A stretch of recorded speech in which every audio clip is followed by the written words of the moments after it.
On s'est séparés. Je l'ai quitté et laissé dans sa vie,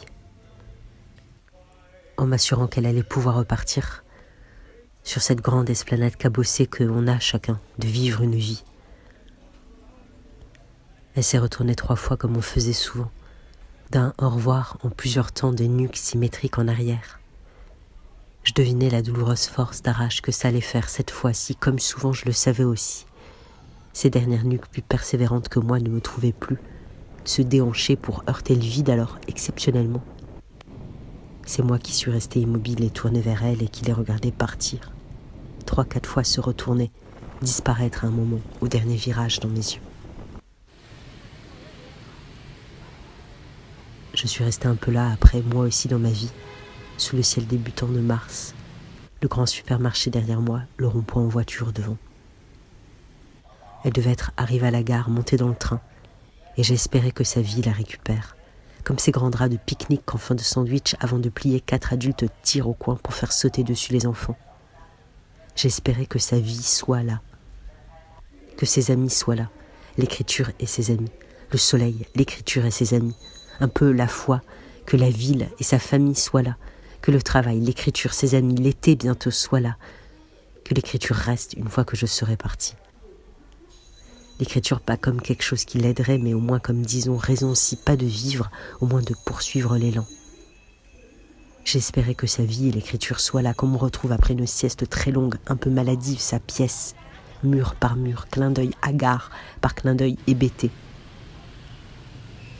Qu'au moins l'écriture comme force du temps, solidité et fragilité ne la quittent pas, ou moins longtemps que moi, reviennent un jour. Comme après une très longue dépression, on se lève un matin pour descendre à la boulangerie, acheter une baguette et un pain au chocolat. Et personne, ni la boulangère, ne sait que c'est un miracle et le début de toute la guérison. Qu'un matin alors, elle réécrive. Et peut-être ce matin précisément là, décidera-t-elle pour elle d'une croyance tout à fait arbitraire mais résolue. Que si l'écriture est revenue, moi aussi je vais revenir.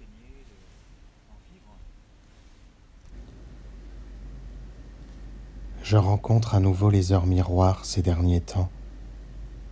Je ne pensais plus à l'écriture, mais en regardant l'heure, je suis tombé sur 11h11 et j'ai commencé à écrire à nouveau, tout doucement, en soufflant sur la phrase comme sur une flamme.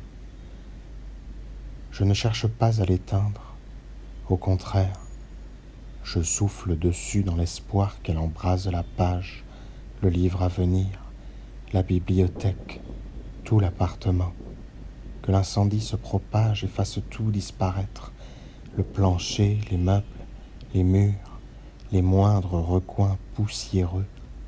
Plus personne dans l'immeuble pour crier au feu, plus que du vide, plus qu'un rêve d'incendie, plus que les cendres encore chaudes des fictions anéanties. Que reste-t-il de ma rencontre avec l'écriture ? Un livre entre parenthèses, une voix déjà disparue dans les archives de la parole, un personnage abandonné, sans fiction ou vivre. Je regarde son visage, il ne dort que d'un œil, je fixe ses lèvres sèches dans l'espoir qu'elle bouge à nouveau. J'aperçois, sorti de sa bouche, un mouvement lumineux d'où semble renaître l'écriture. Mais l'écho de sa voix n'atteint plus ma conscience. Il reste seulement une vibration, un son à la fois timbre et teinte, timbre sans voix, teinte d'une couleur qui n'existe pas. Est-elle neutre sombre, noir transparent, nuit chambre ? Comment nommer une couleur pareille ? Les mots ne sauront jamais la distinguer. J'ai dû m'assoupir devant l'absence de cheminée. Je brûle.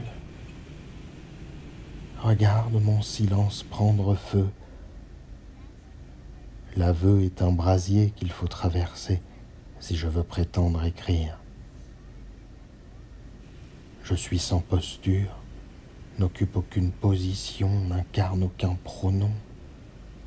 Je n'ai même plus masque. Je est devenu une bête qui tourne en rond, encagée dans ma conscience.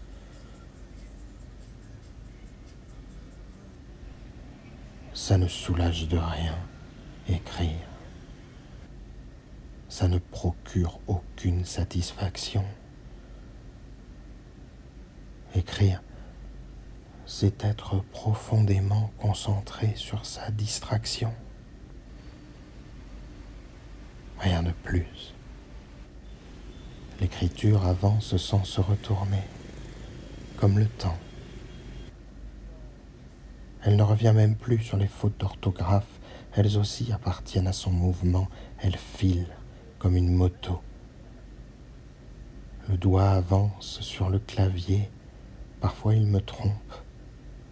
C'est bien qu'il se passe quelque chose d'imprévu, une trahison, une transgression, et l'écriture se défend, tout comme un rêve qui se réveille au bon moment, juste avant que tout ne bascule.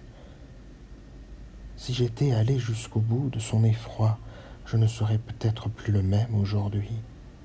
J'aurais probablement trouvé un sens, une logique à ma douleur. Mais le rêve reste inachevé.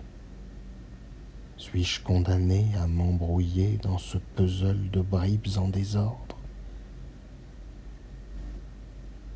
La nuit me reste sur l'estomac, comme le départ de l'écriture.